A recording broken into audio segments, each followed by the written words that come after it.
أعوذ بالله من الشيطان الرجيم.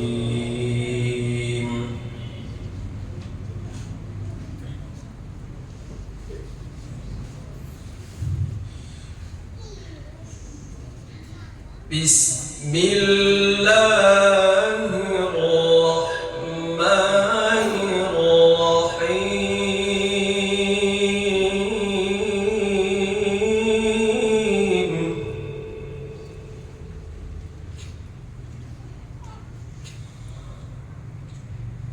وما محمد إلا رسول قد خلت من قبله الرسل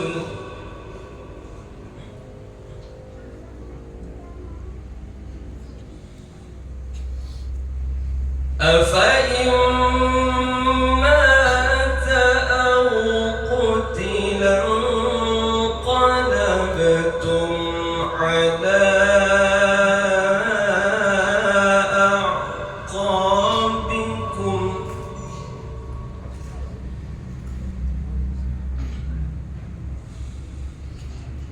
ومن ينقلب على عقبيه فلن يضر الله شيئا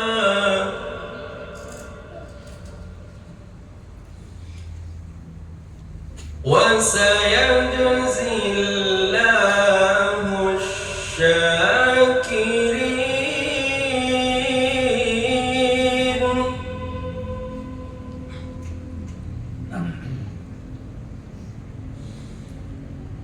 وما كان لنفس أن تموت إلا بإذن الله كتابا مؤجلا.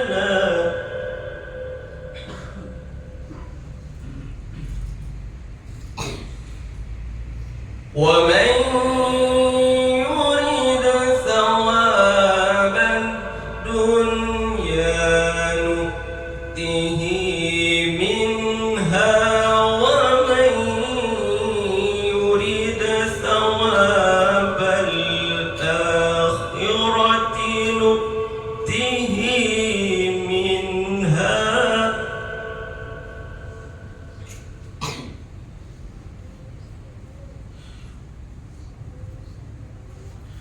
وسنجزي الشاكرين.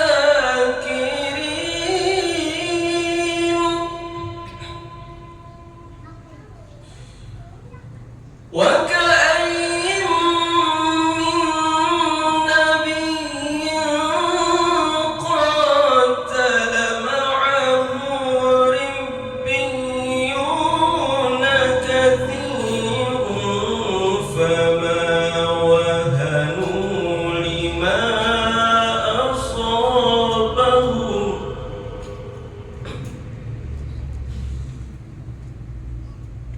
فما وهنوا لما أصابهم في سبيل الله وما ضعفوا وما استكانوا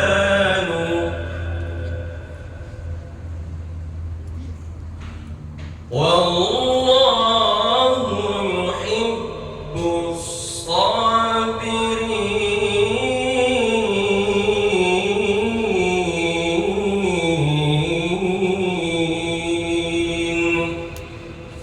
صدق الله العظيم. السلام عليكم ورحمة الله وبركاته.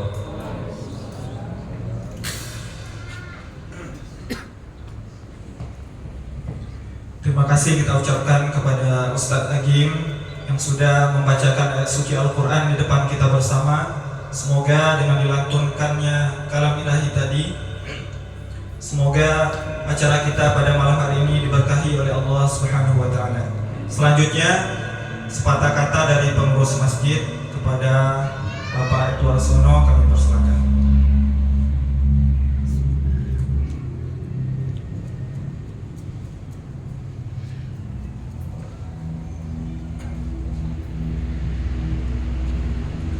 Bismillahirrahmanirrahim. Assalamualaikum warahmatullahi wabarakatuh. Alhamdulillahirabbil alamin wassalatu wassalamu ala asyrafil anbiya'i wal mursalin wa ala alihi wa sahbihi ajmain. Nasyhadu an la ilaha illallah wahdahu la syarika lahu wa nasyhadu anna Muhammadan abduhu wa rasuluh sallallahu alaihi wasallam la nabiyya ba'da. Pertama-tama mari kita panjatkan puji dan syukur kepada Allah Subhanahu wa taala yang mana atas izin Allah Subhanahu wa taala pada malam ini kita masih diizinkan hadir di masjid ini dalam rangka berubudiyah kepada Allah Subhanahu wa taala, dan selanjutnya kita akan mengadakan tabligh akbar berkaitan dengan Maulid Nabi Muhammad sallallahu alaihi wasallam. Kemudian salat dan salam kepada Nabi kita Nabi Muhammad sallallahu alaihi wasallam. Allahumma shalli ala Muhammad wa ala ali Muhammad. Yang kami hormati Al-Ustadz yang akan memberikan pencerahan agama kepada kita semua pada malam ini, akan memberikan ilmu kepada kita pada malam ini. Yang kami hormati Bapak RW, kita yang mewakili, yang kami hormati Bapak RT yang hadir pada malam ini, Bapak RT 04, 02. Kemudian yang saya hormati pengurus masjid, seterusnya Bapak Ibu hadirin wal hadirat rahimakumullah. Pada malam ini kita kembali diizinkan Allah memperingati hari lahirnya seorang Rasulullah yang menjadi tauladan bagi kita semua umat Islam di seluruh dunia. Nanti insyaallah keteladanan beliau tentunya akan dijelaskan oleh guru kita nanti secara rinci. Namun kami harapkan sebagai pengurus masjid, mudah-mudahan nanti apa yang beliau sampaikan kepada kita semua dapat menjadi oleh-oleh, dapat kita bawa pulang ke rumah kita untuk kita renungkan dan kemudian kita amalkan dalam kehidupan kita sehari. Bagaimana akhlak beliau, bagaimana ketaatan beliau kepada Allah Subhanahu wa taala, bagaimana pula keteladanan dari beliau sallallahu alaihi wasallam. Jadi kita tidak hanya sebagai rutinitas memperingati hari lahirnya Rasulullah, tapi harus ada yang kita ambil dari momentum ini. Jadi sungguh rugilah kita jika hanya kita cuma sebagai pendengar namun tidak tinggal di dalam hati kita apa yang disampaikan oleh Ustadz kita nantinya. Bapak Ibu jemaah masjid rahimakumullah, kami sebagai pengurus masjid tidak ada yang baru masalah program dari masjid kita. Jadi mungkin sebagaimana biasa kami cuma menjalankan rutinitas sebagaimana yang telah kita susun sebelumnya. Namun jika ada usulan-usulan dari jemaah sekalian untuk peningkatan dari program masjid kita ataupun pembangunan masjid kita, tentunya saran-saran atau usul-usul kami harapkan dari Bapak Ibu jemaah sekalian. Tentunya usulan-usulan yang logis, yang masuk akal, yang mungkin rasanya kita bisa laksanakan. Mungkin itu saja sebagai ulasan singkat atau sambutan singkat dari kami. Mohon maaf atas segala kekurangan. Assalamualaikum warahmatullahi wabarakatuh. Waalaikumsalam warahmatullahi wabarakatuh. Terima kasih banyak kita ucapkan kepada pengurus masjid yang telah menyampaikan kata sambutannya. Selanjutnya kita masuk ke acara inti kita pada malam hari ini, ceramah agama dengan tema Maulid Nabi Muhammad SAW yang akan disampaikan oleh Al-Mukarram Ustadz kita, Ustadz Rizwanti Al-Fadani. Kepada Ustadz waktu dan tempatnya kami persilakan dengan segala hormat.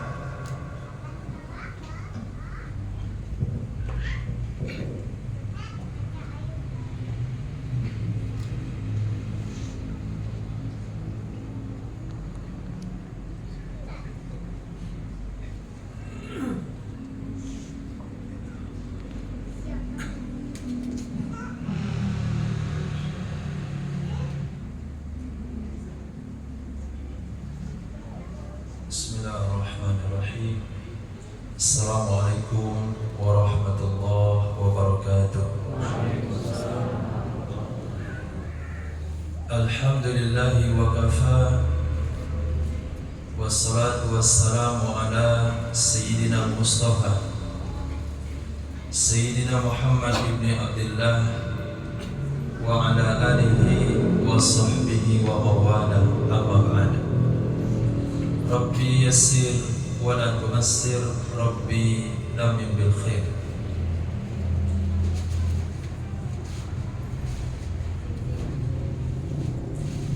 Amma ba'd. Bapak Ibu muliakan Allah Subhanahu wa taala, yang kami muliakan pengurus masjid beserta jajarannya, kemudian pengurus RW serta RT, kemudian Bapak Ibu jamaah para tetamu Allah Subhanahu wa taala. Semoga Allah Subhanahu wa taala tetapkan hidayah dan taufik di dalam hati kita sampai kita menghembuskan nafas terakhir meninggalkan dunia sementara ini. Amin ya rabbal alamin. Pada malam hari ini, sesuai dengan momentum peringatan Maulid baginda Nabi besar Muhammad sallallahu alaihi wasallam, kita ingin mengenal Sayyidina Rasul sallallahu alaihi wasallam lebih dekat, sehingga tertanam dalam hati kita mahabbah, kecintaan, kemudian mengikuti dengan senang hati, mengikuti sunnah Nabi Sallallahu Alaihi Wasallam dengan dasar mahabbah dan cinta. Bapak Ibu muliakan Allah Subhanahu Wa Taala, perihal Maulid baginda Nabi besar Muhammad Sallallahu Alaihi Wasallam, tentang hari lahir baginda Nabi, itu ada ikhtilaf, perbedaan pendapat di kalangan ulama. Menurut pendapat yang kuat, riset yang dilakukan oleh almarhum Mahmud Basha, pakar falak di zaman Turki Utsmani, Nabi lahirnya pagi hari Senin tanggal 9 Rabiul Awal. Tanggal 9 Rabiul Awal bertepatan dengan 20 April 571 Masehi. Tapi yang masyhur kita dengar adalah tanggal 12 Rabiul Awal. Itu khilafiyah tentang tanggal kelahiran baginda Nabi besar Muhammad sallallahu alaihi wasallam. Kemudian Nabi lahir di rumah Sayyidina Abi Thalib. Nah, di rumah Abi Thalib yang menjadi bidannya adalah Asy-Syafa'. Beliau adalah ibu daripada Sayyidina Abdurrahman bin Auf. Ini bidan yang menyambut kelahiran Sayyidina Rasul sallallahu alaihi wasallam. Namanya adalah Asy-Syafa', ibu Sayyidina Abdurrahman bin Auf radhiyallahu anhu. Berita ini disampaikan kepada kakek baginda Nabi sallallahu alaihi wasallam, kemudian diilhamkan oleh Allah Subhanahu wa taala kepada sang kakek oleh Allah dengan nama Muhammad. Nah, nama ini tidak pernah sebelumnya dipakai di bangsa Arab. tidak pernah bangsa Arab memakai nama Muhammad sebelum Nabi Muhammad SAW memakai nama tersebut. Begitu juga nama Nabi Yahya itu tidak pernah dipakai oleh orang sebelum Nabi Yahya yang memakainya. Bapak Ibu melakukan Allah Subhanahu wa taala. Kemudian tentang baginda Nabi besar Muhammad SAW itu sudah Allah ceritakan dalam Taurat, dalam Injil, dalam Zabur, sehingga dalam Al-Quran Allah katakan wa ya'rifunahu kama ya'rifuna abna'ahu. Mereka kenal, mereka maksudnya Yahudi Nasrani, kenal baginda Rasul SAW seperti mereka mengenal anak-anak mereka sendiri.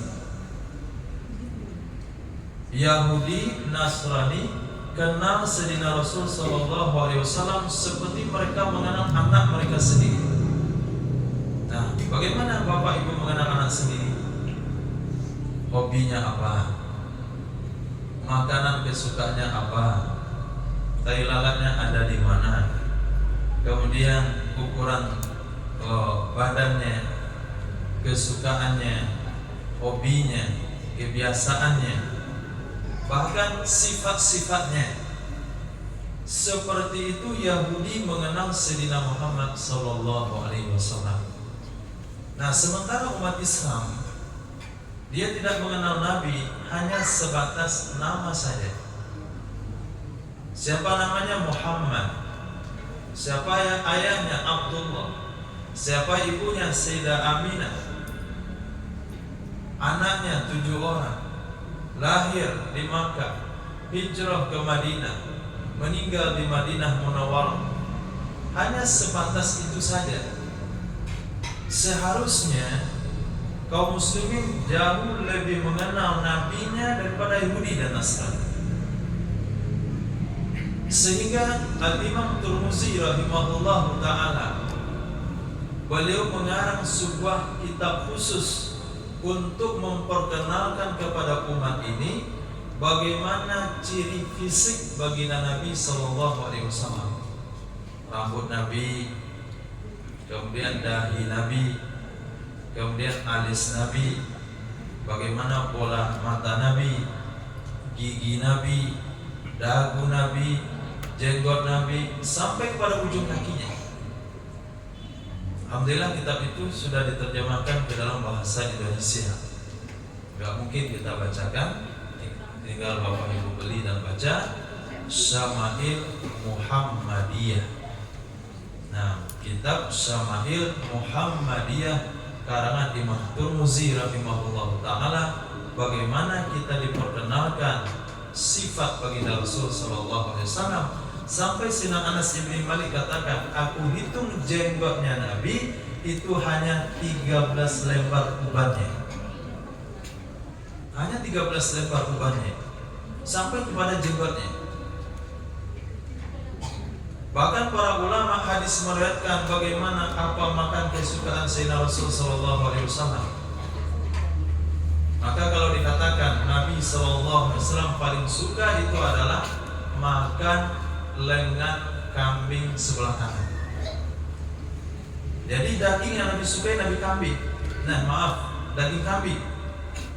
Dan dari daging kambing yang Nabi sukai adalah daging lengan. Pada satu riwayat diceritakan ketika Sayyidina Muhammad sallallahu alaihi wasallam meminta kepada pelayan beliau, yaitu Sayyidina Anas bin Malik radhiyallahu anhu. Sayyidina Anas bin Malik ini salah seorang sahabat yang berusia 10 tahun ketika Nabi hijrah ke Madinah. Ibu beliau bernama Sayyidatina Ummu Sulaim. Bapak tiri beliau bernama Sayyidina Abu Talha. Ketika Nabi SAW sampai di Madinah, Abu Ayyub Al-Ansari, Sayyidina Abu Ayyub Al-Ansari ini menyediakan rumah untuk Rasul selama Nabi belum punya rumah. Sayyidina Abu Ayyub Al-Ansari, beliau tawarkan Nabi untuk tinggal di atas. Rumah beliau tingkat 2. Nabi ditawarkan untuk tinggal di tingkat atas, tapi Nabi nggak mau. Nabi maunya tinggal di tingkat bawah. Yang tingkat atas untuk yang punya rumah. Nah, selama Nabi tinggal di rumah Sayyidina Abu Ayyub Al-Ansari, itu Sayyidina Abu Ayyub Al-Ansari itu berjalan di lantai 2 dengan ujung kakinya sampai tidak terdengar suara yang mengganggu Sayyidina Muhammad SAW. Kemudian ada juga 2 orang anak yatim. Dia memiliki tanah dan tanahnya ditawar oleh Nabi SAW menjadikan masjid. Anak yatim itu memberikan secara cuma-cuma kepada Nabi, tapi Nabi tetap membayarnya. Kemudian seorang wanita yang bernama Sayyidatina Ummu Sulaim, tidak ada yang bisa diberikan kepada Sayyidina Rasul SAW. Uang tidak punya, harta tidak punya, rumah Nabi sudah ada, tanah tidak punya. Yang beliau punya hanya 1 orang putra berusia 10 tahun. Maka dikatakan, wahai Anas, kamu saya berikan kepada Nabi sebagai pelayan Nabi seumur hidup. Artinya sampai Nabi meninggal dunia. Datanglah Sayyidatina Ummu Sulaim kepada Sayyidina Rasul, ya Rasul, ini Huwaidimuk, Huwaidaimuk, ini adalah pelayan kecilmu. Jadi diberikan Sayyidina Anas bin Malik. Coba bayangkan seorang ibu berpisah dengan anaknya baru usia 10 tahun, rasa-rasa tidak mampu, tamat SD saja, diantarkan anaknya ke pondok pesantren, itu anaknya nggak menangis, justru bapak ibunya menangis. Nah, hampir setiap hari dilihat. Ini kasih sayang orang tua. Tapi Sayyidatina Ummu Sulaim mengorbankan itu semua, memberikan Sayyidina Anas bin Malik menjadi pelayan bagi Nabi Muhammad SAW. Sehingga kata Sayyidina Anas bin Malik, saya melayani Nabi selama 10 tahun lamanya. Dan ketika saya melakukan sesuatu, Nabi tidak pernah bertanya kepada saya, wahai Anas, kenapa kamu buat itu? Ketika saya tidak melakukan sesuatu, Sayyidina Nabi juga nggak tanya, wahai Anas, kenapa kamu nggak buat? Jadi begitu penyantunya Sayyidina Muhammad SAW, 10 tahun saya melayani Nabi, saya tidak pernah ditanya oleh Rasul, kenapa nggak buat ini, kenapa nggak buat itu, kenapa lakukan ini, kenapa lakukan itu. Ini akhlak Sayyidina Muhammad SAW. Sehingga ketika seseorang bertanya kepada Sayyidina Rasul, ya Rasulullah, berapa kali kami mesti memaafkan pembantu dalam sehari? Nabi katakan 70 kali. Nah, 70 kali kalian mesti memaafkan pembantu kalian, karyawan kalian, anak buah kalian, staf kalian dalam 1 hari. Sebanyak 70 kali. Ini ajaran adab yang dididik oleh baginda Nabi besar Muhammad SAW. Suatu kali Sayyidina Anas bin Malik radhiyallahu anhu dikatakan oleh Nabi, wahai Anas, tolong datangkan kepada saya lengan kambing. Diberikanlah kepada Nabi lengan kambing. Selesai itu, wahai Anas, tolong datangkan lagi lengan kambing. Didatangkan lagi pada Sayyidina Rasul lengan kambing. Pada kali ketiga, wahai Anas, tolong datangkan lengan kambing yang ketiga. Kata waktu itu Sayyidina Anas katakan, wahai Rasul, bukankah kambing itu lengannya cuma 2? Kan nggak ada lengan kambing itu 3. Apa kata Sayyidina Muhammad SAW? Kalau kamu nggak ngomong, langsung saja buat, langsung saja lakukan, pasti kamu akan ketemu lengan yang ketiga. Pasti akan ketemu lengan yang ketiga. Ini salah satu mukjizat Sayyidina Muhammad SAW. Pada saat teguran yang saat itu, ketika Sayyidina Anas ditegur pada saat itu, maka beliau ingat pesan Nabi SAW. Apapun yang disuruh oleh Nabi, nggak ada yang mustahil. Apapun yang diminta oleh Sayyidina Muhammad, walaupun tidak sesuai dengan logika, maka tidak ada yang mustahil. Kenapa? Karena agama tidak dengan logika. Sehingga Allah katakan dalam Al-Quran, ma'atakum rasul fakhuzuhu wa ma nahakum anhu fantahu. Apa saja yang Rasul suruh kepada kalian, pegang dengan erat. Jangan dimasukkan ke akal. Jangan dipikirkan dulu, ini logika atau tidak. Kalau sekiranya agama secara logika, maka semua orang murtad ketika Nabi bercerita tentang Isra dan Mi'raj. Semua orang akan murtad. Masa iya hanya setengah malam bisa melakukan perjalanan daripada Makkah ke Palestina, lalu naik pulang ke langit yang ketujuh, lalu sampai di Makkah sementara malam masih ada. Isra dan Mi'raj perkara yang diyakini. Tapi ketika diceritakan oleh Nabi kepada para sahabat, yang beriman tambah kuat imannya, yang kafir tambah kuat kekafirannya. Kalau sekiranya secara logika, maka tidak ada yang beriman pada saat itu. Nah, ini yang mau kita tanamkan di dalam jiwa kita. Apa saja yang datang dari Sayyidina Rasul, pegang dengan erat. Jangan sampai masuk doktrin daripada kaum liberal yang mengakali agama, yang melogikakan syariat agama. Kalau tidak sesuai dengan logika, mereka tolak. Kalau sesuai dengan logika, mereka amalkan. Islam tidak mengajarkan demikian. Khudhu ma'atakumur rasul fakhudhu. Apa saja yang Rasul sampaikan kepada kita, pegang dengan erat. Wa ma nahakum anhu fantahu. Apa saja yang Rasul larang, tinggalkan. Ketika itu Sayyidina Anas bin Malik radhiyallahu anhu berjalan bersama Sayyidina Muhammad sallallahu alaihi wasallam. Pada saat itu kata Sayyidina Rasul, "Wahai Anas, ini saya mau buang air besar." Pada saat itu tidak ada WC. Maka kata Sayyidina Rasul kepada Sayyidina Anas, "Wahai Anas, tolong kamu panggil itu pohon, 2 pohon yang ada di pinggir lembah itu. Bilang sama 2 pohon itu datang menemui saya. Katakan sama dia, Rasul manggil kamu." Maka pada saat itu jamaah melakukan Allah Subhanahu wa taala, datanglah pohon berjalan. Wa yamshi ala qadamin bila sakin. Dia berjalan tanpa telapak kaki dan tanpa betis. Dan sejarah ini, hadis ini diabadikan di dalam Burdatul Madih, karangan daripada Imam Al-Busiri rahimahullah ta'ala.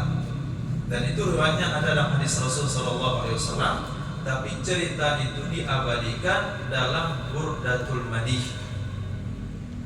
Nah, selepas pohon itu datang, "Wahai Anas, tolong kamu panggil tumpukan batu di pinggir lembah itu, bilang sama dia, Rasul panggil kamu." Maka datanglah batu-batu tersebut dan tersusun di antara 2 batang korma, seperti layaknya 2 tiang yang sedang disusun bata. Maka Nabi buang air besar di situ. Dan buang air besar Nabi itu tidak pernah ada bekasnya di atas bumi. Ketika Nabi buang air besar, semuanya akan lenyap dan hilang. Nah, ketika itu dikatakan oleh Nabi, "Wahai Anas, bilang sama pohon dan batu itu kembali ke tempat masing-masing." Dan ini diriwayatkan dalam hadis yang kedudukannya hasan, bukan hadis dhaif. Bapak Ibu yang Allah Subhanahu wa taala, ini bentuk ketaatan batu dan pohon. Ini bentuk kepatuhan batu dan pohon kepada Sayyidina Muhammad SAW. Riwayat yang lain juga, ada seorang Arabi, Arab pedalaman. Dia baru saja menangkap biawak. Nah, biawak kalau di tempat kita mungkin tidak ada. Dalam bahasa hadisnya adalah dog, biawak gunung. Kalau bahasa Indonesianya adalah kadal gurun. Nah, ini salah satu yang halal dimakan, halal untuk dikonsumsi.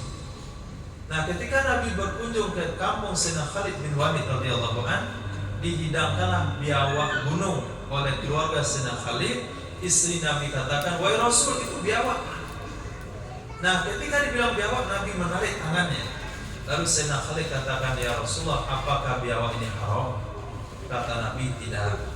Tapi orang kampung kami Kami orang Quraisy nggak biasa makan biawak gunung, tapi orang kampung Sayyidina Khalid bin Walid biasa makan biawak gunung. Maka biawak itu hukumnya halal, bukan biawak yang tempat kita haram. Biawak gunung. Nah, lihatnya itu di YouTube atau di Google, kadal gurun. Di kadal gurun itu biawak, bukan kadal pantai. Nah, bukan kadal pantai, itu kadal gurun. Memang betul-betul hewan yang halal dimakan.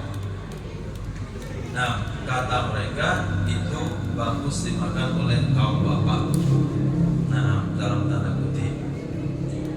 Nah, Bapak Ibu mulakan Allah Subhanahu wa taala. Nah, setelah A'rabi ini tangkap kadal gurun, dia katakan, "Wahai A'rabi, masuklah ke dalam Islam. Ikutlah ajaran agama saya," kata Sayyidina Muhammad. Kata A'rabi, katakan, "Saya tidak akan beriman sebelum biawak saya ini beriman. Kalau biawak saya masuk Islam, saya akan masuk Islam." Maka pada saat itu Sayyidina Rasul katakan, "Ya dabbu man ana."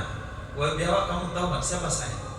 Pada saat itu biawak dengan izin Allah Subhanahu wa taala berbicara dengan bahasa Arab yang fusha, menyatakan, "Asyhadu annaka Muhammadur Rasulullah." Nah, ini juga dalam hadis yang tidak sempat saya carikan riwayatnya. Yang jelas terdapat dalam kitab hadis, bukan cerita dongeng atau dari yang tidak jelas riwayatnya. Nah, pada saat itu yang A'rabi, tipe orang A'rabi, dia orangnya jujur. Kalau berjanji ditepati, tapi orangnya tidak punya sopan santun. Ini tipe orang A'rabi. Kalau dia bilang iya, kalau bilang enggak. Tapi enggak ada bahasa basi dengan orang A'rabi. Nah, ketika Nabi sedang khutbah Jumat, itu A'rabi datang mengatakan, "Ya Rasulullah, kampung kami kemarau panjang, wahai Nabi, tolong doakan sama Allah supaya hujan turun." Itu Nabi sedang khutbah. Sahabat lain nggak berani ngomong, tapi A'rabi langsung ngomong.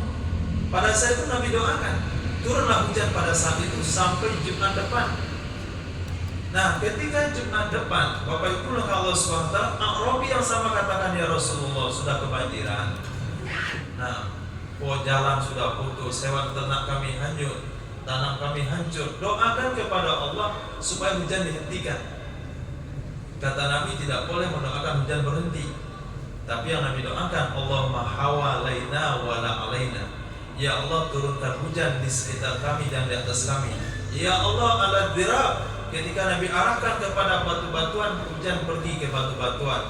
Ya Allah, ala manabitis syajar, di atas pangkal-pangkal pohon. Kemana Nabi isyaratkan telunjuknya, ke sana awan itu pergi. Ini ketaatan awan kepada Sayyidina Muhammad SAW. Kita mengenal ketaatan pohon, bagaimana taatnya batu, bagaimana kenalnya biawak dengan Sayyidina Rasul SAW. Bagaimana juga taatnya awan atas perintah Sayyidina Muhammad SAW. Bahkan dalam hadis Hasan dikatakan, kata Sayyidina Muhammad SAW, "Saya berjalan di gang-gang kota Makkah, di saat saya dakwakan agama Allah. Pada saat itu kaum saya sendiri tidak percaya dengan saya. Padahal sebelumnya saya digelar oleh mereka dengan Al-Amin, orang yang terpercaya. Pada saat itu saya masih mengenal batu-batu yang mengucapkan salam kepada saya. Assalamualaikum ya Rasulullah. Assalamualaikum ya Rasulullah." Kata Nabi, sampai hari ini Nabi sampaikan ketika Fathul Makkah, sampai hari ini saya masih kenal batu-batu di gang-gang kota Makkah yang selalu mengucapkan salam kepada saya ketika kaum saya tidak mengenal siapa saya. Dalam Sahih Bukhari, Bapak Ibu melakukan Allah Subhanahu wa taala, Nabi waktu itu belum punya mimbar. Nabi tidak punya mimbar di masjid. Nabi kalau khutbah itu bertekad di atas tunggul pohon kurma. Karena yang dijadikan masjid itu adalah kebun kurma. Maka ditebanglah kurma tersebut, ditinggalkan di bagian mihrab kira-kira 1 meter. Nabi ketika khutbah bertekad di situ. Pada saat itu datanglah salah seorang wanita Ansar berkata kepada Nabi, "Ya Rasulullah, inna li ulaman najjaran, afa asna'u laka mimbaran taqudu alaihi." Ya Rasulullah, saya punya budak tukang kayu. pandai bertukang. Apakah engkau izinkan saya buatkan mimbar untukmu, supaya kamu bisa duduk di atas mimbar ketika menyampaikan nasihat dan pengajian atau hadis-hadis kepada sahabat? Nabi izinkan. Yang kesimpulannya, Jumat depan mimbar itu jadi dan diletakkan di depan masjid. Mohon maaf, ini bukan mimbar. Nah, ini namanya podium. Yang mimbar itu tinggal dibalik. Nah, mimbar itu kebuka di depan. Dia ada 3 tangga. Nah, kalau khutbah di sini ini lumayan aman. Jadi nggak ada orang melihat kita gemetaran lututnya. Nah, tapi kalau mimbar itu betul-betul terlihat dari ujung kaki sampai ke atas. Di atas mimbar 3 tangga. Nah, tangga pertama, tangga kedua, tangga ketiga, tangga keempat Nabi duduk. Tempat duduk di tangga keempat. Jadi tangga mimbar itu ada 3. Nah, ketika Nabi meninggal, Sayyidina Abu Bakar gak berani duduk di tempat duduk Nabi. Dia duduk tangga nomor 2, tangga nomor 3. Sayyidina Umar duduk di tangga nomor 2. Sayyidina Utsman duduk di tangga nomor 1. Nah, kalau dilanjutkan oleh Sayyidina Ali harus dibikin lubang ke bawah. Tapi Sayyidina Utsman langsung naik ke tangga di mana Nabi duduk. Ini kalau bisa jadi Syiah, imamnya ada lubang. Tapi syukur Sayyidina Utsman bin Affan mengembalikan tempat duduk ke tempat duduk Sayyidina Muhammad SAW. Dan itulah mimbar Sayyidina Rasul. Nah, ketika Nabi memberikan khutbah di atas mimbar, terdengarlah suara daripada batang korma yang masih unggul, yang sisa unggulnya. Dalam riwayat seperti anak menangis, dalam riwayat yang lain seperti bunyi daripada anak kambing. Nabi turun, Nabi usap seperti seorang ibu menenangkan bayinya supaya tidak menangis. Lalu Nabi sabdakan, dia tidak mau berpisah dengan aku. Dia tidak mau jauh dari tausiah yang aku sampaikan. Dia merasa sedih kalau ditinggalkan. Maka Nabi katakan, wahai pohon, sabarkah kamu kalau kamu menjadi temanku di surga? Maka pohon itu ditanam di bawah mimbar Sayyidina Muhammad SAW. Ini cinta pohon. Nah, Bapak Ibu menurut Allah Subhanahu Wa Taala, cinta sebatang pohon mati, cinta seekor biawak yang tidak pernah sekolah, cinta batang kurma yang taat dengan perintah Rasul, kecintaan batu-batuan, kemudian kecintaan seekor biawak, kecintaan daripada siapa saja, apa saja yang bersentuhan dengan Sayyidina Muhammad SAW. Hatta Yahudi dan Nasrani mengenal Sayyidina Muhammad SAW melebihi kita pada hari ini. Hatta Yahudi dan Nasrani mengenal Sayyidina Rasul SAW seperti kita mengenal anak kita, saking kenalnya. Maka kita katakan sangat tertinggal umat Islam di saat ini dengan Sayyidina Muhammad SAW. Bapak Ibu melihat Allah Subhanahu Wa Taala, itu pembukaan daripada Maulid Sayyidina Rasul SAW. Bagaimana kecintaan benda-benda mati, bagaimana kecintaan hewan-hewan, bagaimana kecintaan semua makhluk Allah Subhanahu Wa Taala kepada Sayyidina Rasul SAW. Lalu bagaimana juga kecintaan para sahabat? Ketika Sayyidina Abu Sufyan radhiyallahu taala anhu, ketika beliau belum masuk Islam, beliau melakukan penyelidikan terhadap pergerakan sahabat dengan Nabi SAW. Seberapa kuat tentaranya Muhammad? Ketika itu dilihat oleh Sayyidina Abu Sufyan yang waktu itu belum masuk Islam. Dia lihat Nabi berwudu, maka air wudu Nabi tidak ada yang jatuh ke tanah. Ini riwayat ada dalam kitab hadis. Air wudu Nabi tidak ada yang jatuh ke tanah, melainkan jatuh di tangan sahabat. Maka air wudu itu diusapkan ke badan mereka. Yang tidak mendapatkan bekas air wudu Nabi, dia akan dapatkan basah daripada kawan-kawannya. Apabila Nabi meludah, tidak ada ludah Nabi yang menyentuh tanah. Semuanya akan jatuh di tangan-tangan para sahabat radhiyallahu ta'ala anhu. Sehingga Abu Sufyan waktu itu sebelum masuk Islam mengatakan, ada peribahasa yang beliau keluarkan, ma ra'aitu ahadan yuhibbu ahadan ka hubbi Muhammadin Muhammadan, ka hubbi sahibi Muhammadin Muhammadan. Aku tidak lihat seseorang mencintai orang lain melebihi seperti kawan-kawan Muhammad mencintai Nabi Muhammad sallallahu alaihi wasallam. Ini kecintaan sahabat secara umum. Di perang Uhud, ketika Sayyidina Muhammad sallallahu alaihi wasallam terperosot ke dalam lubang, waktu itu terjadi kekalahan. Kita baca sejarahnya. Kenapa kalah? Karena tidak taat dengan anjuran Sayyidina Rasul, tukang panah harus bertahan di puncak bukit. Tapi dia turun juga tergiur dengan harta rampasan perang karena salah penafsiran. Pertama menganggap karena perang sudah selesai, akhirnya mereka turun. Padahal amir daripada pasukan memanah sudah mengingatkan tidak boleh turun dalam kondisi apapun. Tapi karena qadarullah pada saat itu turunlah sahabat memanah, dan kosonglah bukit Uhud. Kemudian dilihat oleh Sayyidina Khalid bin Walid, panglima perang Quraisy waktu itu yang belum masuk Islam, melakukan penyerangan dari arah bukit Uhud. Akhirnya mereka pecah kancing. Pada saat itu Sayyidina Rasul sallallahu alaihi wasallam mengajak para sahabat yang bertahan berpihak naik ke bukit Uhud, dan Nabi sallallahu alaihi wasallam terperosot ke dalam lubang. Sementara kafir Quraisy menghujani Nabi dengan anak panah. Perisai tidak ada lagi. Yang ada anak panah, memberikan anak panah kepada satu sahabat untuk memanah. Sementara Sayyidina Abu Talha radhiyallahu ta'ala anhu mengatakan, ya Rasulullah, pada hari ini aku yang menjadi perisai. Akhirnya Sayyidina Abu Talha berdiri di depan Sayyidina Rasul sallallahu alaihi wasallam. Sayyidina Nabi menengok begini, melihat kondisi di bawah. Kata Sayyidina Abu Talha, wahai Rasul, jangan menengok. Biarkan leherku dipanah, jangan sampai leherku. Biarkan dadaku yang kena panah, jangan sampai dadamu.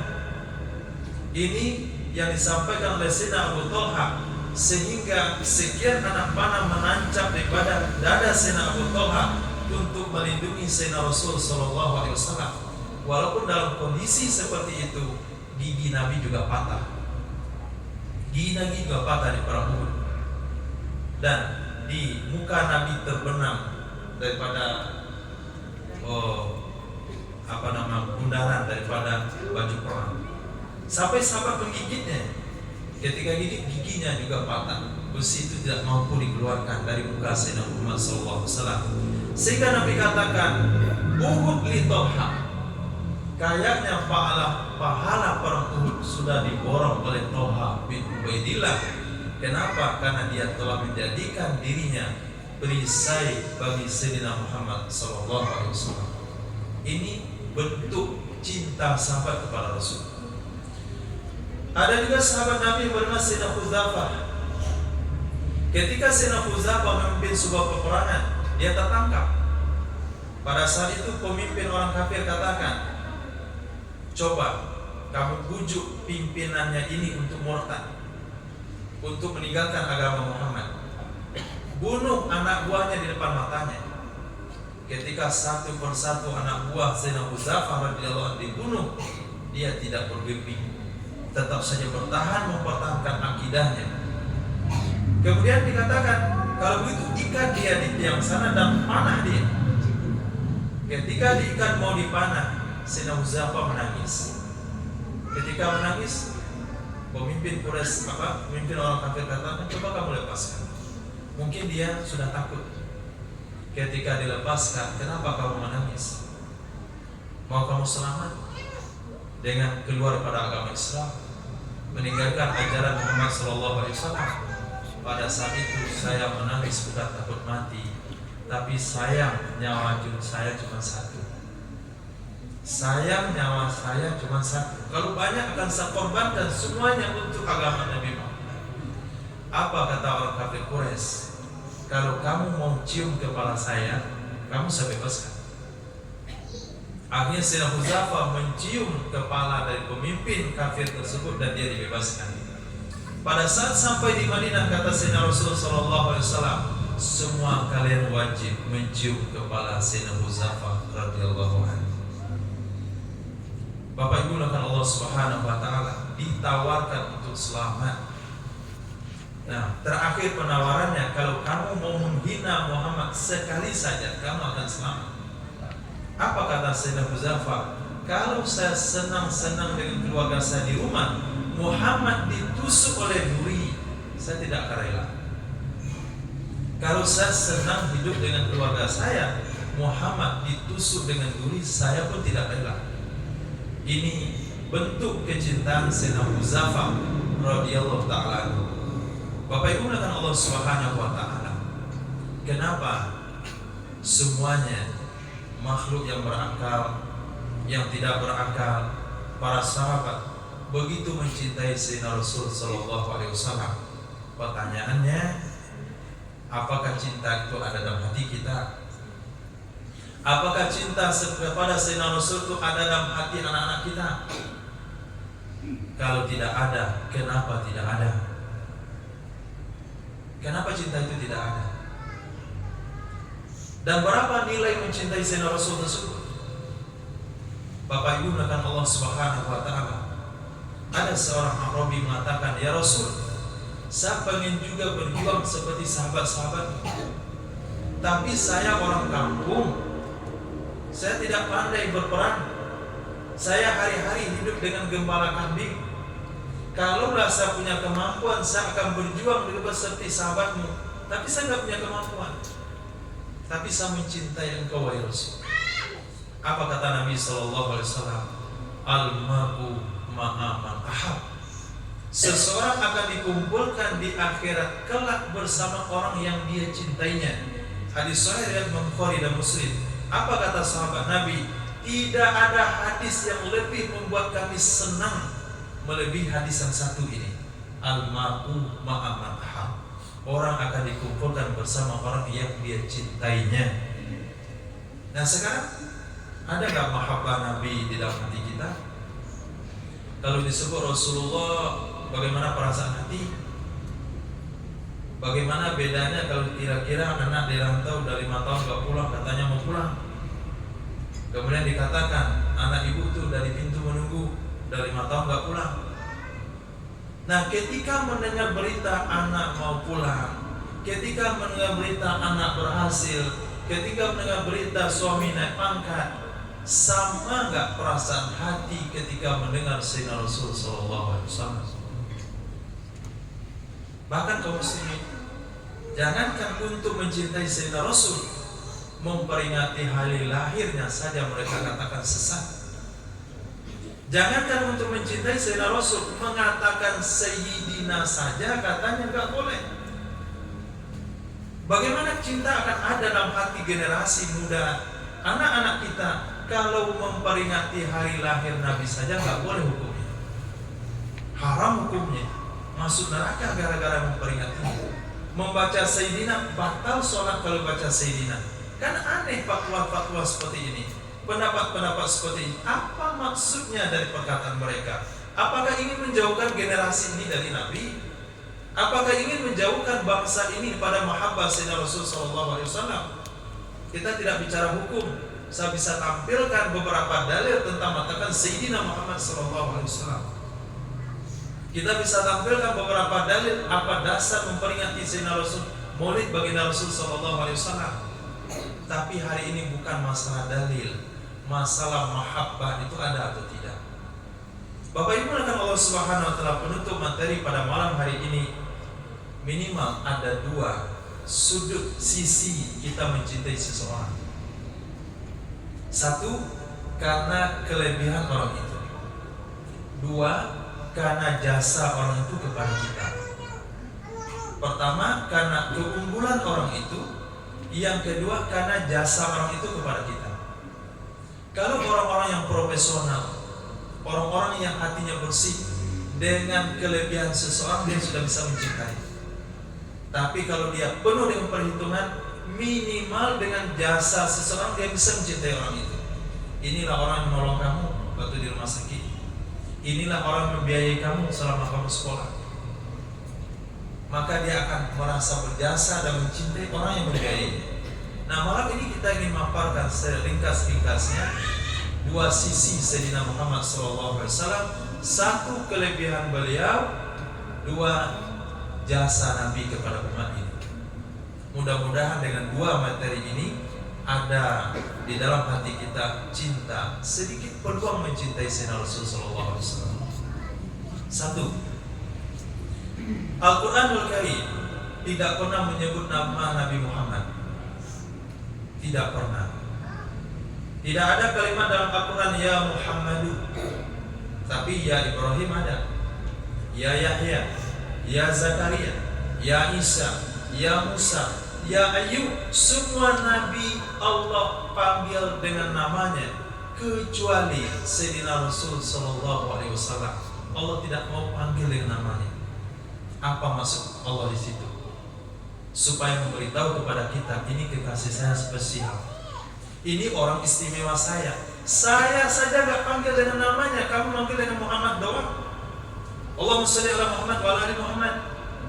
Allah sendiri gak pernah memanggil dengan bahasa Muhammad, tapi memanggil ya ayyuhar rasul, ya ayyuhan nabiyyu lima tuharrimu ma ahallahu lak, ya ayyuhal muddaththir qum fa'anzir, ya ayyuhal muzammil qumil laila aw qalila. Jadi Allah panggil dengan sebutan ya ayyuhan nabi, ya ayyuhar rasul, ya ayyuhal muddaththir, ya ayyuhal muzammil, abasa wa tawalla. Tidak pernah menyebut nama Nabi ya Muhammad. Itu Allah yang menciptakannya. Lalu umatnya segenap mengatakan Allah Muhammad, Allahumma shalli ala Muhammad wa ala ali Muhammad. Tidak ada penghargaan sekalipun. Dalam ayat yang dibaca tadi dalam surat Isya, dalam surat Al-Hujurat, orang-orang yang memanggilmu wahai Muhammad dari balik dinding, itu orang gak punya akal. Innal ladzina yunadunaka min wara'il hujurat, memanggil Nabi dari balik pintu rumah, enggak menunggu Nabi keluar, diketuk, assalamualaikum ya Rasul, ya Rasul, dipanggil dari luar. Kata Al-Quran, itu orang tidak punya akal. Jadi Nabi gak boleh dipanggil-panggil. Kalau datang, tunggu Nabi di pintunya sampai Nabi keluar. Kenapa dia tidak bersabar hatta takhruja ilaihim, sampai kamu yang keluar jumpa mereka, lalu mereka akan sampaikan hajatnya. Tidak boleh memanggil Rasul dari luar rumah. Itu adab yang diajarkan oleh Al-Quran. Kemudian katakan, wala tarfa'u aswatakum fawqa sautin nabi. Jangan sekali-kali kamu kencangkan suaramu melebihi suara Nabi. Maksudnya kalau ada hadis dibacakan, kita mesti dengarkan secara seksama. Jangan pernah membantah hadis Sayyidina Rasul sallallahu alaihi wasallam. Kemudian Allah katakan, jangan kamu jadikan wala taj'alu du'a ar-rasuli ka du'a ibadikum ba'da. Jangan kamu panggil Rasul seperti kalian memanggil kawan-kawan kalian. Wala, apalagi ayatnya, wala taj'alu du'a ar-rasuli ka du'ai ba'dikum ba'da. Jangan kamu buat kamu panggil Rasul kayak manggil kawan. Kawan kita adanya Muhammad Jabir, Muhammad Tahir. Kita bilang Pak Muhammad. Anak kita namanya Muhammad. Nabi kita Muhammad. Allah sallallahu Muhammad. Enggak ada bedanya. Wala taj'alu du'a ar-rasuli ka du'ai ba'dikum ba'da. Itu yang pertama. Penghormatan Sayyidina Muhammad kepada Sayyidina Rasul, tidak pernah memanggil dengan nama kecil. Yang kedua, innaka la'ala khuluqin 'azim. Kamu wahai Muhammad sungguh di atas budi pekerti yang sangat agung. Kemudian Sayyidina Rasul sallallahu alaihi wasallam bersabda, ana awwalu man tansaqul ardu an jumjumati yaumil qiyamah. Saya orang yang pertama sekali dibelah bumi di mahsyar. Wa liwa'ul hamdi yaumil qiyamah wala fakhar. Bendera puji-pujian di tangan saya pada hari kiamat, bukan membangga-banggakan diri. Ana awwalu ma yadkhulul jannata wala fakhar. Saya yang pertama masuk surga pada hari kiamat, bukan membangga-banggakan diri. Ana awwalu syafi'ul musyafa' yaumil qiyamah. saya yang syafaat yang pertama didengar oleh Allah pada hari kiamat, bukan untuk membanggakan diri. Dalam hadis dhaif dikatakan, laulaka ya Muhammad ma khalaqtul akhlaq. Kalau bukan karenamu wahai Muhammad, saya tidak akan ciptakan semua jagat raya ini. Itu beberapa hadis kelebihan Sayyidina Rasul sallallahu alaihi wasallam. Kemudian hadis yang lain Nabi sallallahu alaihi wasallam bersabda, wa ana nabiyyun wa adam fit turab. Saya sudah jadi nabi, Adam masih dalam bentuk tanah. Fatalaqqa Adamu min rabbi kalimatin fataba alaihi. Nabi Adam menemukan beberapa kalimat, dengan kalimat itu Allah beri taubat kepadanya. Sebagian ulama tafsir katakan kalimat itu adalah Muhammadur Rasulullah. Nabi Adam turun ke bumi gara-gara memakan buah khuldi, bukan karena dosa, itu karena memang takdir yang sudah disuratkan. Nabi Adam khalifah di muka bumi, bukan khalifah di surga. Tapi dianggap juga bersalah karena melanggar perintah. Pada saat itu bertahun-tahun Nabi Adam bertobat, tidak diterima oleh Allah. Pada saat itu Nabi Adam katakan, ya Allah, dengan berkah nama yang ada di samping namamu yang saya lihat di atap aras, yang saya lihat di tiang aras, la ilaha illallah Muhammadur Rasulullah. Kata Nabi Adam, berkah nama yang ada di samping nama itu, tolong terima tobat saya. Akhirnya tobat Nabi Adam diterima oleh Allah karena berkat kalimat tersebut. Itu salah satu penafsiran ayat Al-Quran yang berbunyi, fatalaqqa Adamu min rabbihi kalimatin fataba alaihi. Lalu Nabi Adam katakan, tahukah kamu wahai Adam siapa nama itu? Enggak tahu wahai Allah, saya enggak tahu siapa nama itu. Tapi yang saya tahu, enggak mungkin nama itu digandengkan dengan namamu kalau bukan orang spesial. Apa kata Allah SWT, wahai Adam, itu anak cucumu juga, anak cucumu juga, Nabi akhir zaman. Karena beliaulah saya ciptakan semuanya ini untuk menunjukkan siapa Sayyidina Muhammad SAW. Buktinya apa? Taurat bercerita tentang Nabi Muhammad. Untuk apa Taurat bercerita tentang Nabi Muhammad? Injil bercerita tentang Nabi Muhammad, Zabur bercerita tentang Nabi Muhammad. Kenapa tiga kitab ini diturunkan kepada Yahudi dan Nasrani? Ceritanya tentang Nabi Muhammad. Sampai Yahudi Nasrani kenal siapa Nabi Muhammad, seperti mengenal anaknya sendiri. Untuk apa dimuat dalam Taurat, Injil dan Zabur? Untuk menunjukkan kepada kita semua, memang jagat raya ini gunanya memperkenalkan Nabi Muhammad kepada mereka. Walaupun mereka tidak akan jadi umat Nabi nantinya, tapi mesti kenal Nabi Muhammad SAW. Tapi umat akhir zaman tidak mengenal Nabi Muhammad seperti mereka mengenalnya. Bapak Ibu melakukan Allah Subhanahu Wa Taala, itu sisi keistimewaan Sayyidina Rasul. Nabi lain tidak boleh masuk surga sebelum Nabi masuk surga. Yang lain tidak boleh memberi syafaat selain Nabi memberi syafaat. Yang lain tidak punya wewenang di mahsyar, Nabilah yang punya wewenang di mahsyar. Di akhirat kelak membuka syafaatul kubra pada hari kiamat. Apakah dengan keistimewaan ini sudah tersentuh hati untuk mencintai Sayyidina Rasul? Ini orang istimewa, orang yang nomor satu. Allah ciptakan semuanya karena Sayyidina Rasul SAW. Kalau belum juga, mungkin dengan materi yang terakhir, jasa Nabi kepada umat ini. Kalau ini juga nggak tersentuh, berarti orang nggak tahu balas budi, orang nggak tahu berterima kasih. Kalau orang nggak tahu berterima kasih, tidak bisa mencintai orang mencintainya, itu memang nggak bisa lagi. Bahasanya udah habis main dah. Nah, udah habislah materinya kalau begitu. Bapak Ibu melakukan Allah SWT, hadis-hadis yang bercerita tentang pengorbanan Sayyidina Rasul untuk kita yang hadir pada hari ini. Satu, dalam Sunan Abi Dawud diriwayatkan pada Sayyidina Amir bin Sa'ad As-Sa'idi radhiyallahu anhu. Kata beliau, "Kunna nakhruju ma'a Rasulillah sallallahu alaihi wasallam min Makkah nuridul Madinah." Kami keluar dari Makkah menuju kota Madinah.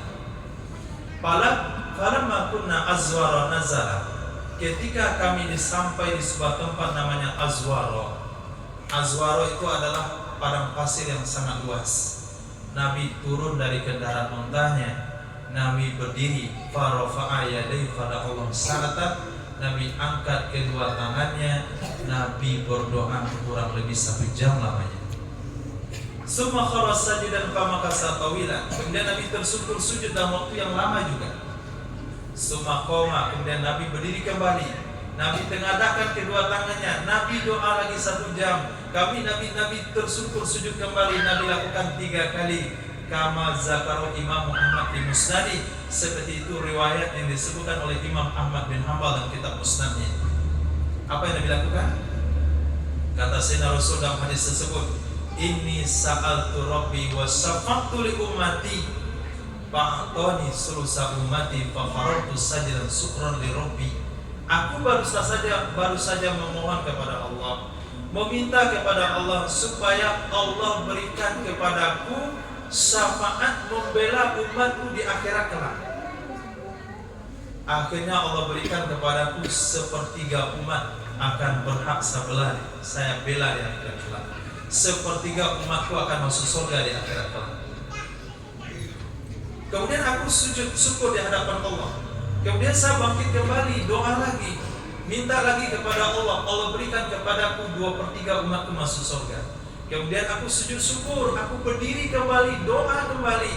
Allah berikan kepadaku 1/3 yang akhir kepada umatku masuk surga. Hadis riwayat Imam Abu Dawud dan Imam Ibnu Majah. Nah, ketika itu Nabi sabdakan kepada kita, kullu ummati yadkhulunal jannah. Hadis ini masyhur. Kullu ummati yadkhulunal jannah, setiap umatku masuk surga. Kenapa Nabi sampaikan hadis ini? Apakah ini cuma-cuma dari Allah? Tidak. 3 jam Nabi bakar dirinya di padang pasir. 3 jam Nabi berjemur di padang pasir. Nabi tahu beliau orang mewah. Nabi tahu beliau adalah orang istimewa, Habibullah. Dan Allah tidak akan pernah membiarkan kekasihnya terbakar di terik matahari. Daripada saya biarkan kekasih saya berjemur di padang pasir, mendingan saya kabulkan keinginannya. Sama dengan anak bapak-bapak, daripada menangis saya mendingan saya belikan. Daripada dia nangis, daripada dia sakit, mendingan saya belikan keinginannya. Begitu yang Nabi sampaikan, yang Allah sampaikan kepada kita.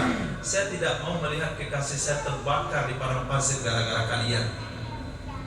Nah, daripada dia terbakar, saya kabulkan doa kekasih saya. Sehingga keluarlah hadis Nabi, kullu ummati yadkhulunal jannah. Setiap umatku masuk surga.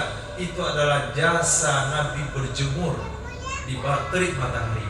Pada hari ini siapa yang berjemur di terik matahari? Itu Rasulullah.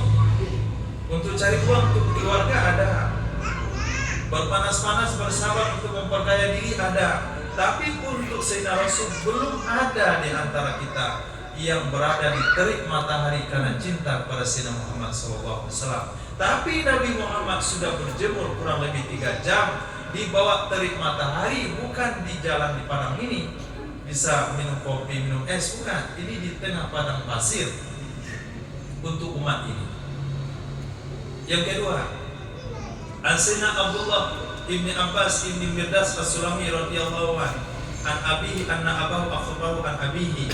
Beliau meriwayatkan hadis itu dari bapaknya, bapak dari bapaknya, bapak dari bapaknya. Bapaknya adalah sahabat Sayyidina Rasul sallallahu alaihi wasallam, menceritakan anna Nabiyya sallallahu alaihi wasallam da'a bi asyiyati Arafah bil maghfirah. Nabi berdoa sore hari pada Arafah. Kita tahu tanggal 9 Zulhijjah hari Arafah itu doa dikabulkan oleh Allah Subhanahu wa taala. Nabi gunakan kesempatan itu berdoa untuk hamba-hambanya, berdoa untuk umatnya dengan keampunan. Kata Allah Subhanahu wa taala, "Fa ujiba." Doa Nabi dijawab oleh Allah Subhanahu wa taala. Apa kata Allah? Inni ghafartu lahum ma khalaz zalim. Wahai Muhammad, saya ampuni dosa-dosa umatmu, tapi bukan orang zalim. Wa ini akhuzuz zalim lil mazlum. Saya harus menyiksa orang zalim untuk membayar hak-hak orang yang terzalimi. Orang zalim dari umatmu enggak mungkin saya ampuni dosanya. Apa kata Nabi sallallahu alaihi wasallam? Ay Rabbi, in syi'ta ataital mazluma minal jannah wa wafartaz zalim. Wahai Allah, Engkau kan maha kaya, Engkau maha pengasih, Engkau segala-galanya. kalau sekiranya engkau berikan sorga kepada umatku yang dizalimi, kamu ampunkan, kamu berikan keampunan kepada umatku yang menzalimi, kan gak ada ruginya. Pada sore hari itu doa Nabi tidak diterima oleh Allah Subhanahu wa taala. Falamma asbaha bil Muzdalifah ada doa di sore hari, di pagi hari tanggal 10 Zulhijjah, Nabi ulang doa itu kembali dan dikabulkan oleh Allah Subhanahu wa taala. Fatabassama, Nabi pun bisa tersenyum. Dari kemarin Nabi nggak bisa tersenyum karena doanya belum dikabulkan oleh Allah. Belum ada jaminan umat ini mendapatkan pengampunan dosa daripada Sayyidina Muhammad SAW. Pada saat itu Nabi pun tersenyum. Sayyidina Abu Bakar, Sayyidina Umar katakan, ya Muhammad, ya Rasulullah, inna hazi sa'ata la tadhaku fiha ba'ma adhaqallahu sinna. Waktu yang pagi-pagi begini selepas sholat subuh nggak biasanya engkau senyum-senyum. Kenapa pagi ini engkau senyum? Apa kata Nabi SAW? Inni ra'aitu aduwallah iblis ya'khudus turaba akhadhas turaba ya'su ala ra'si. Dia ambil pasir, dia tabur di kepalanya, karena dia tahu doa aku dikabulkan oleh Allah, umatku diampuni oleh Allah Subhanahu wa taala. Saya sedih, saya tertawa melihat iblis yang kesedihan, usahanya sia-sia karena doaku dikabulkan oleh Allah Subhanahu wa taala. Hadis diriwayatkan oleh Imam Ibnu Majah. Riwayat yang lain kata Nabi SAW, likulli nabiyyin da'watun mustajabah. Setiap nabi punya doa yang diijabah oleh Allah. Setiap nabi telah menggunakan doa itu di dunia.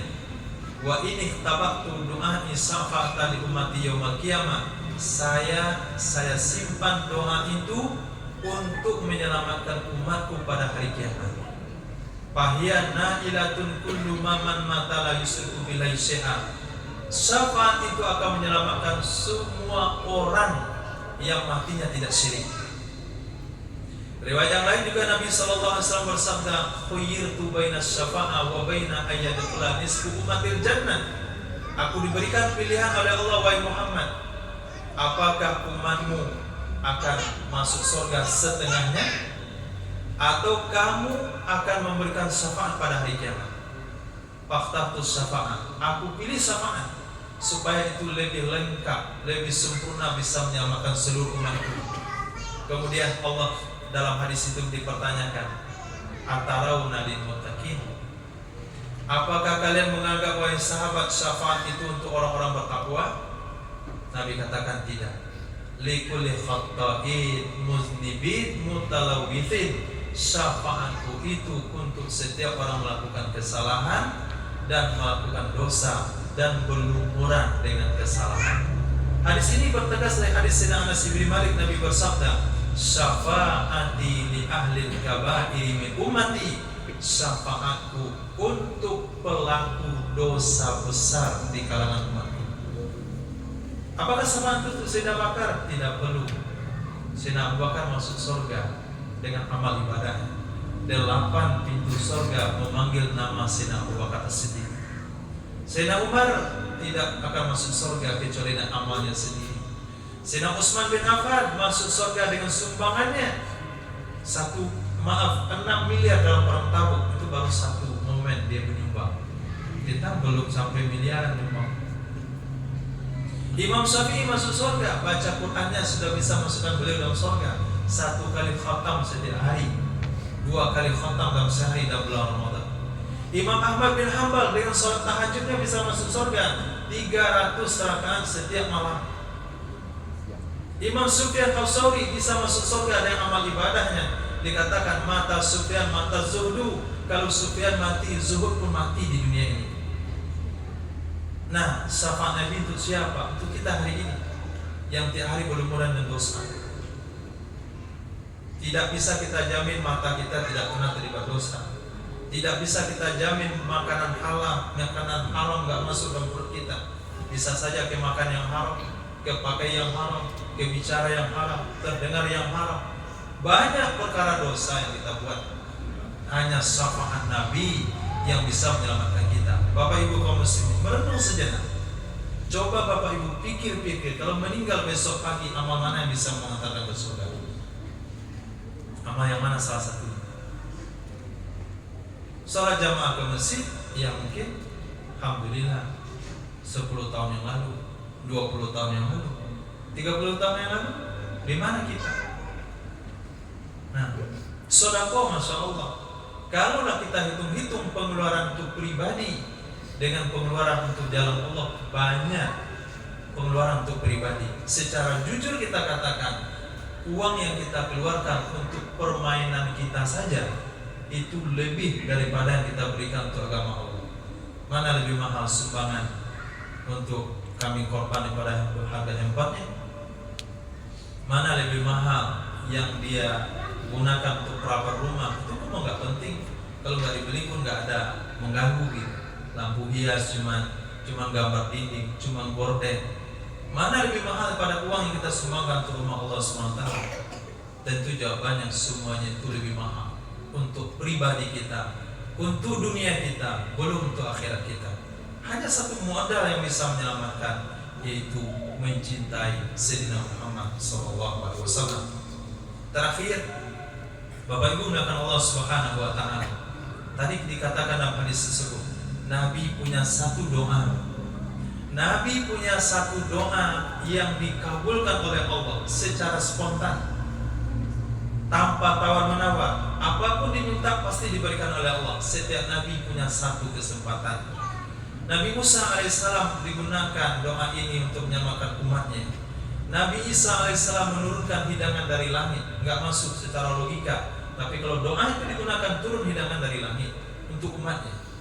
Disebutlah surah Al-Maidah, surat hidangan dari langit. Begitu juga nabi-nabi yang lain. Nabi Nuh, asbab doa itu banjir satu dunia, tidak pernah terjadi sebelumnya dan tidak akan pernah terjadi setelahnya, dengan berkat satu doa tersebut. Nabi Muhammad tidak gunakan doa itu di dunia ini, sengaja disimpan di akhirat kelak supaya bisa menyelamatkan umatnya. Pertanyaannya, apakah tidak ada perkara genting dalam hidup Nabi sehingga mesti beliau menggunakan doa ini? Tentu secara jawaban jelas ada. 2 bulan Nabi gak pernah hidup kompor di rumah, gak pernah hidup api di rumahnya, hanya makan kurma dan air saja. Gunakan doa ini, mewah hidup Sayyidina Rasulullah SAW. Yang lebih gawat lagi, Sayyidina Rasul ketika tidur di rumah Sayyidatina Ummi Sulaim, ibunya Sayyidina Anas bin Malik yang tadi, beliau terbangun dalam keadaan sedih. Ketika itu ditanya oleh Sayyidatina Ummi Sulaim, apa yang membuat engkau sedih wahai Rasul? Baru saya dimimpikan oleh Allah, 2 cucu kesayangan saya dibunuh oleh umat saya sendiri. Sayyidina Hasan diracun matinya, Sayyidina Husain dipenggal di Karbala. Itu sudah diinformasikan oleh Nabi oleh Allah kepada Sayyidina Rasul SAW. Nabi gunakan doa ini, satu doa ini selesai masalahnya, tapi tidak bisa menolong umat di akhirat kelak. Bapak Ibu muliakan Allah Subhanahu wa Ta'ala. Nabi bercerita dalam 2 hadis bagaimana beliau menunjukkan cintanya kepada cucunya ini. 1, ketika Nabi sujud, lama sekali sujudnya, dalam Sahih Bukhari. Pada saat itu kaum muslimin, Nabi bangkit, Nabi selesai sholat. Nabi katakan, wahai sahabat, mungkin kalian bertanya kenapa sujud saya terlalu lama. Karena tadi saya dinaiki oleh Hasan atau Husain. Saya tidak mau mengganggu kesenangannya. Nabi lamakan sujud karena menunjukkan cinta kepada cucunya, karena cucunya naik di atas punggungnya. Ketika Nabi khutbah Jumat, Sayyidina Hasan dan Husain keluar pada rumah Sayyidatina Aisyah. Keduanya memakai gamis berwarna merah. Masih kecil, lebih kecil daripada anak itu, masih belum bisa berjalan. Jalannya belum kuat, jalan jatuh. Nabi khawatir kalau Sayyidina Hasan dan Husain jatuh. Bukan jatuh di atas karpet, jatuh di atas masjid berlantaikan pasir. Nabi melihat kepada sahabat, memberikan tausiah. Kadang-kadang melihat kepada cucunya, lihat kepada sahabat. Gak sabaran Nabi turun di mimbar, gendong 2 cucunya di atas mimbar begini. Nah, menyampaikan apa kata Sayyidina Rasulullah SAW. Qad sadaqallah, sungguh benar Allah yang berfirman, innama amwalukum wa auladukum fitnah. harta dan anak itu memang betul-betul fitnah. Nggak konsentrasi saya menyampaikan khutbah kepada kalian gara-gara melihat cucu saya hampir jatuh. Nabi bawa ke atas mimbar untuk apa? Untuk umat tahu begini cinta saya kepada dua cucu saya. Sehingga Nabi bersabda, Hasan wal Husain sayyidah sababi ahli jannah, dia akan menjadi pemimpin pemuda nanti di dalam surga. Dalam waktu yang sama dapat informasi dua cucu kesayangannya mati di tangan umatnya sendiri. Dalam waktu yang sama ada satu kesempatan doa istimewa. Sekarang Nabi seperti makan buah simalakama. Nah, kalau saya gunakan doa ini, cucu saya selamat, tapi umat saya tidak.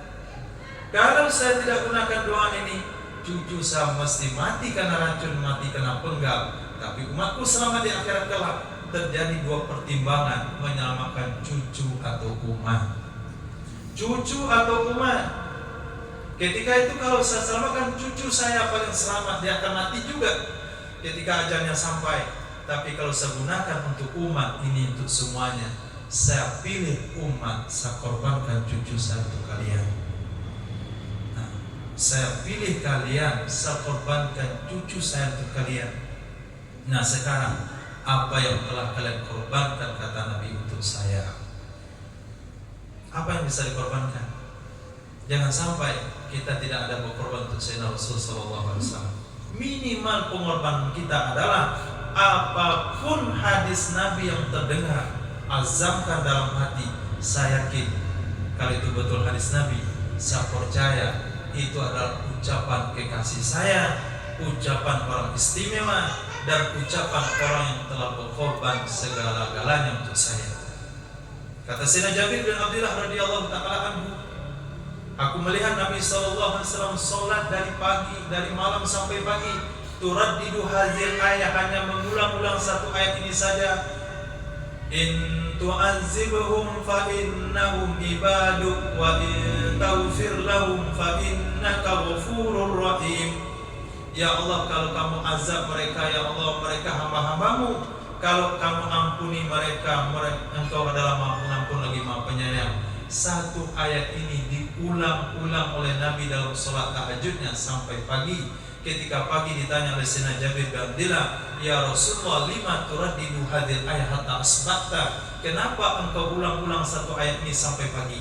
Kata Nabi, saya memohon keampunan untuk umatku. Nabi sholat sepanjang malam untuk keselamatan umat ini, sementara kita nggak sholat untuk keselamatan kita. Kaum muslimin Allah Subhanahu wa ta'ala. Demikian beberapa riwayat yang bisa saya sampaikan pada malam hari ini. Tujuannya adalah supaya ada dalam hati kita mahabbah kepada Sayyidina Rasul, sehingga tidak ada lagi pemikiran ini apa, nah ini untuk apa. Kita tidak lagi memikir bahasa ini apa dan untuk apa. Tetapi apabila itu adalah sunnahnya Nabi, kita dengarkan, kita taati, kita lakukan. Apakah tantangannya harga diri? Dikatakan oleh orang lain, kamu kambing gara-gara pakai jilbab, tidak ada masalah. Baru mengorbankan harga diri, belum lagi mengorbankan harta.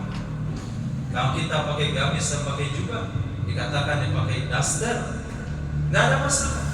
Minimal ini yang bisa kita berikan pada Sayyidina Rasulullah SAW. Ya Rasulullah, saya tidak bisa memisahkan leher dengan badan untuk perjuanganmu seperti sahabatmu.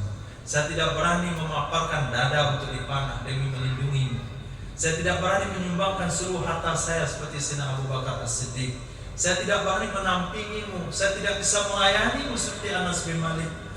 Tapi yang mampu hanya mengamalkan sunnahmu, hanya celaan-celaan sedikit saja yang saya dapat. Mungkin itulah bukti cinta saya sedikit kepada Sayyidina Muhammad Sallallahu Alaihi Wasallam. Azamkan di dalam diri kita sunnah-sunnah Nabi, kita amalkan. Nabi bersabda, man ahya sunnati faqad habbani. Orang yang menghidupkan sunnahku berarti dia telah mencintai aku. Wa man ahabbani kana ma'ikul jannah. Yang mencintai aku bersamaku di dalam surga. Solusi kita hari ini kembali kepada sunnah Rasul Sallallahu Alaihi Wasallam. Baca dalam Syama'il Muhammadiyah, baca dan kitab-kitab hadis, dengarkan dari para ulama. Apa yang mampu kita amalkan, kita amalkan. Mudah-mudahan ini akan menyelamatkan kita di akhirat kelak. Amin ya rabbal alamin. Ya insyaallah. Alhamdulillahirabbil alamin. Wassalatu wassalamu ala sayyidina Maulana Muhammadin wa ala alihi wa sahbihi ajma'in. Ya rabbana lakal hamdu wa lakal syukru kama yanbaghi li jalali wajhikal karim azim sultanik. Allahumma ighfir lana dhunubana wa dhunuba walidina warhamna warhamhum kama rabbawna shighara. Lima syekhina ulama'ina jami'il muslimin wal muslimat wal mu'minin wal mu'minat birahmatika ya arhamar rahimin. Allahumma hdina wa hdi bina waj'alna sababan liman ihtada. Allahumma ruddana wa ruddal muslimina ila dinika raddan jamila. Allahumma rzuqna hubbak wa hubba nabiyyik wa hubba man ahabbak wa hubba man la yuqarribuna ila hubbik. Allahumma inna nas'aluka min khairi ma sa'alaka bi 'abdika nabiyika Muhammad sallallahu alaihi wasallam wa na'udzubika min syarri ma sta'adha min 'abdika nabiyika Muhammad sallallahu alaihi wasallam. Antal musta'an wa 'alaikal balagh la haula wa la quwwata illa billahil aliyyil 'azim. Allahumma ansur ikhwanana fi Filistin. Allahumma ansur ikhwanana fi Filistin. Allahumma ansur ikhwanana fi Filistin. Allahumma ansur ikhwanana fi kulli makan. Allahumma ansurhum fa innaka khairun nasirin waftah lana wa fa innaka khairul fatihin. Rabbana atina fid dunya hasanah wa fil akhirati hasanah wa qina adzabannar. Sallallahu alaihi sayyidina Maulana Muhammad wa ala alihi washabihi ajmain. Amin walhamdulillahi rabbil alamin. Bapak Ibu melakukan Allah Subhanahu wa taala, mohon maaf kalau ada kata-kata yang tidak terletak pada tempatnya. Wabillahi taufiq wal hidayah. Assalamualaikum warahmatullahi wabarakatuh.